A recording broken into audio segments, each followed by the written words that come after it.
Hello everyone, welcome back to the another episode of Crick whisper.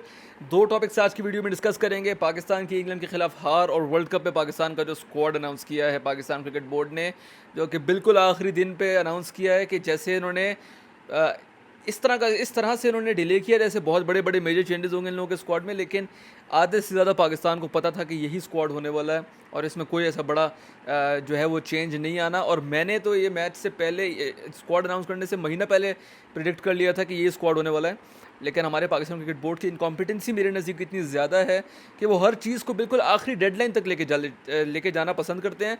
बड़ी बड़ी teams Australia, England, New Zealand, India, इन सब ने, south Africa, इन सब ने जो है वो स्क्वाड अनाउंस किया था बहुत पहले। और वो भी कह सकते थे कि हम लोग आईपीएल की परफॉर्मेंस इंडिया कैसा कह सकता था, हम लोग देख रहे हैं पूरी दुनिया के बड़े बड़े प्लेयर्स आईपीएल में खेल रहे थे, तो वो हम लोग उनकी परफॉर्मेंस देख के करेंगे। पाकिस्तान क्रिकेट टीम की सिलेक्शन जो है वो हमारी कमेटी ने आखिर तक पहुंचाई कि हम लोग बिल्कुल किसी तरह से देख लें कि एक मैच में ये बंदा किस तरह से परफॉर्म करेगा जिसको हम लोगों ने सेलेक्ट करना है। अगर उस मैच में अच्छी परफॉर्मेंस उसने दे दी तो हम लोग उसको जो है वो बेहतर तरीके से आगे जो है वो लेके चले जाएंगे, उसको टीम में सेलेक्ट कर लेंगे। लेकिन बारिश जो है वो हो गई इंग्लैंड के खिलाफ पहले T20 में, और पाकिस्तान क्रिकेट बोर्ड को अनाउंस करना पड़ा और वही स्क्वाड अनाउंस हुआ जो हम लोगों ने एक्सपेक्ट किया था। अब अगर मैं स्क्वाड की बात करूं तो वो स्क्वाड किस तरह का है, देखिए सबको पता है कि पाकिस्तान की स्ट्रेंथ हमेशा से बॉलिंग ही रही है और हम लोगों ने एक बॉलिंग जो है वो स्क्वाड अनाउंस किया है। और ये बॉलिंग हैवी स्क्वाड है मेरे नज़दीक, जिसमें जो है वो मोहम्मद आमिर हो गए, शाहीन शाह अफरीदी हो गए, अब्बास अफरीदी हो गए, हारिस रऊफ़ हो गए।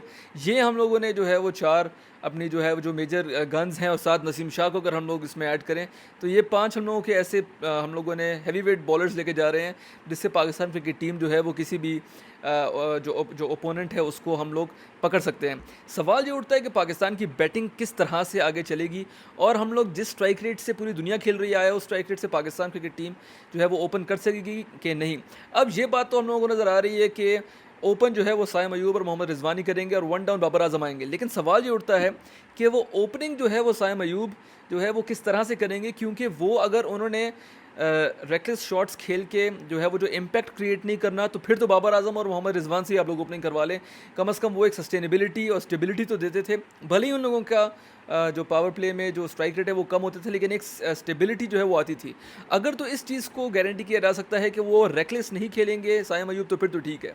और अगर उन्होंने रेकलेस खेलना है तो फिर आई वुड से कि ओपनिंग जो है वो आप फ़खर जमान से करवा लें रिजवान के साथ, और वन डाउन बाबर आ जाएं और साइम अयूब को हम लोग बाहर बिठाएं। क्योंकि अगर उन्होंने अपने पहले ही ओवर में, दूसरे ओवर में विकेट देनी है तो उसका कोई फ़ायदा नहीं है। हम लोग उससे बेहतर कोई और प्लेयर जो है वो डेप्थ में बैटिंग में लेके आ जाएं और वो उसमें परफॉर्म कर देगा। उस्मान खान जो है वो एक बहुत प्राइम एग्जाम्पल है उसके।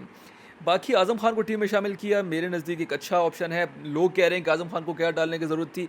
मैं ये समझता हूँ कि Azam Khan is a very good batsman, और हम लोगों को इस तरह का एक बैट्समैन चाहिए भी जो कि ऑन द डे जो है वो बिग हिट्स लगा सके। हम लोगों ने देखा कि हमेशा से पाकिस्तान को हिटिंग का एक मसला रहा है, और शुरू से हम लोगों ने देखा है कि T20 में हम लोग जो है वो बाबर आजम और रिजवान एक स्टेबल जो है वो ओपनिंग दे देते हैं, लेकिन हम लोग ख़त्म नहीं कर सकते उसको, क्योंकि हमारे पास लोअर एंड में जो है या मिडिल ऑर्डर में जो है वो हम लोगों के पास हिटर्स नहीं है। तो आज़म खान हम लोगों के पास एक अच्छा हिटर जो है वो साबित हो सकता है। अगर हम लोग स्पिनर्स की बात करें तो उसमें भी इमाद वसीम, अबरार, शादाब की परफॉर्मेंस जो है वो हम लोगों के सामने है, लेकिन ऑन द डे वो अच्छा परफॉर्म कर सकते हैं। तो तीन हम लोगों के पास जो है वो आउट एंड आउट स्पिनर्स हैं। उसके साथ जो है हम लोग अगर इफ्तिखार की बात करें, साइम अयूब की बात करें, तो ये भी कर सकते हैं। तो हम लोगों की एक बैलेंस टीम तो मेरे नज़दीक है, और ये टीम जो है वो किसी को भी टारगेट किसी को भी जो है वो मुश्किल जो है वो डाल सकती है किसी भी टीम के लिए। लेकिन सवाल ये है कि जिस तरह से मैंने अपनी पिछली वीडियोस में बहुत दफ़ा कहा और आज मैं फिर कहूँगा कि जिस तरह से हम लोगों ने हैंडल किया है कैप्टनसी की सिचुएशन को,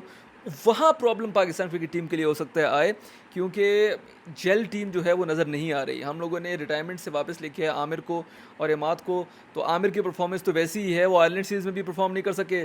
कल इंग्लैंड वाले मैच पे अब हम आएंगे उस पर बात करेंगे, उसमें भी वो परफॉर्म नहीं कर सके।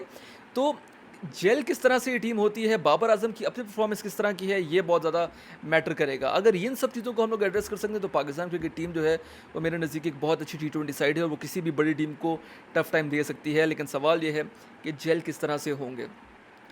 अगर हम लोग कल के मैच की बात करें तो बहुत ही pathetic performance by our cricket team, भाई शादाब खान को आप थोड़ा सा रेस्ट दे दो। आप लोगों ने उसको अब T20 स्क्वाड में शामिल कर लिया है वर्ल्ड कप के लिए, अब अबरार को चांस दो कि यार वो किस तरह से बैटिंग करते हैं। 55 रन खाए हैं कल शादाब ने, और वो बॉलिंग जो है वो जहाँ कर रहा था, जहाँ वो पिच करना चाह रहा था वहाँ वो पिच नहीं हो रही थी, जहाँ वो कोशिश कर रहा था कि हम लोग जो है वो फ्लाइट करके मैं गुगली करूँ, वो सब कुछ रीड हो रहा था। तो बहुत ज़्यादा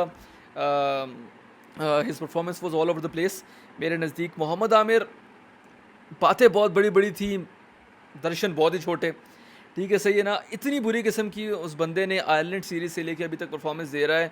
अब कहने को तो ये बात है ना कि 4 ओवर में 34 रन कल दे दिए उसने, ये बात नहीं है। इम्पैक्ट उसने कहाँ क्रिएट किया जो शाहीन ने जिस तरह से क्रिएट किया, उस तरह का इम्पैक्ट आया ये क्रिएट कर सकता है कि नहीं, सवाल ये है। इतने लंबे गैप के बाद हम इस बंदे को लेके आए हैं टीम में, बातें इस बंदे ने जियो पे बैठ के इतनी बड़ी बड़ी की थी। सवाल ये उठता है कि परफॉर्मेंस उसकी उतनी ही ज़ीरो है। अब इसको कोई कहने वाला नहीं है। पाकिस्तान क्रिकेट टीम ज़बरदस्ती उठा के आप लोग ऐसे प्लेयर को लेके आ गए हैं। अब परफॉर्मेंस दे दे तो बहुत अच्छा, नहीं दे तो सवाल उन लोगों को सोचना चाहिए कि यार सर्किट में हमारे पास अच्छे खासे बॉलर्स हैं जो कि इसको रिप्लेस कर सकते हैं, आप इस बंदे को क्यों टीम में लेके आए। ये सवाल हम लोगों के लिए होना चाहिए। बाबर आजम से मैं कहना चाहूँगा, और बाबर आजम के सपोर्टर से मैं कहना चाहूँगा कि यार उसको फालतू का सपोर्ट करना बंद कर दें। बंदे ने कल 26 बॉलों में 32 रन बनाए हैं। यार ये आजकल के दौर में जहाँ 200 250 बन रहे हैं, वहाँ एक तरफ जहाँ फ़खर जमान जो है वो 12 बॉलों में 30 पे खड़ा हुआ है, वहाँ 32 रन बनाए 25-26 बॉलों में बाबर आजम ने। तो इस तरह की परफॉर्मेंस के साथ तो हम लोग कभी भी कोई टारगेट चेज़ नहीं करेंगे, ना चेज़ कर सकेंगे ना बना सकेंगे, और इस चीज़ को समझना चाहिए। मैंने पहले भी कहता रहा हूँ कि Babar Azam should not have taken the captaincy, he should have played his game, he should have been part of the national team as a player. अपनी परफॉर्मेंस पे फोकस करना चाहिए था उसको। जिस तरह का उसका स्टेंट रहा था एज अ कैप्टन पहले, वो ख़त्म हो गया, उसको वापस नहीं लेनी चाहिए थी कैप्टनसी। अब उसने ले ली है तो साफ साफ पता चल रहा है कि कैप्टनसी का भी प्रेशर है, टीम में वो जेलनेस भी नहीं है, और साथ ही साथ जो है वो अपनी स्ट्राइक रेट भी उसकी कॉम्प्रोमाइज़ हो रही है। तो ये सारी की सारी चीज़ें जो है वो हम सब के सामने, और हम सब इसको जो है वो हम लोगों को देखना पड़ेगा कि यार किस तरीके से आगे चलेंगे। कल के मैच की अगर हम लोग बात करें तो रिजवान भी सही तरीके से परफॉर्म नहीं कर सका, बाबर भी नहीं चल सका, मिडल ऑर्डर कोलैप्स हो गया। इफ्तिखार वो जहाँ एक ओवर में तुमने 16 रन ले लिए भाईजान आपने, वहाँ 16 के बाद छक्का मारने की क्या ज़रूरत थी। इमाद वसीम, जहाँ आप 30 रन बनाए आपने 17 बॉलों में, वहाँ आप फ्लिक करके कैसे किसी एक बैट्समैन के एक शॉट जो है वो बॉलर के फील्डर के हाथ में दे सकते हो। ये सारी बड़ी बेसिक सी चीज़ें हैं। वहाँ जो मैनेजमेंट हमारी है वो पता नहीं इनको क्या समझा रही है, क्या बता रही है, लेकिन ये तो ऐसी बेसिक चीज़ें हैं कि ये तो कोई भी जो है वो अगर कोई लेमैन भी अगर क्रिकेट खेले तो उसको पता होगा कि यार मैंने 16 रन बना लिए, 50 रन बनाने हैं मैंने 30 बॉलों में, तो मैं आराम से भी इसके बाद जो है वो मैं सर्वाइव करके चल सकता हूँ आगे। लेकिन आप प्रेशर बना ही नहीं रहे। तो ये बेसिक चीज़ें हैं ना। हम लोगों की कल बॉलिंग भी फ्लॉप हुई, हम लोगों की कल बैटिंग भी फ्लॉप हुई।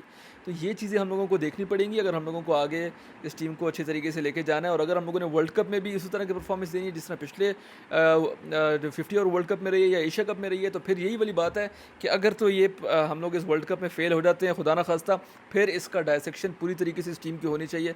Then Babar Azam should be replace as a captain, because by the look of it seems Pakistan cricket team, इसके बारे में कुछ नहीं कहा जा सकता, लेकिन by the look of it seems कि यार इस बंदे से ना मैनेज नहीं हो रही इसकी टीम।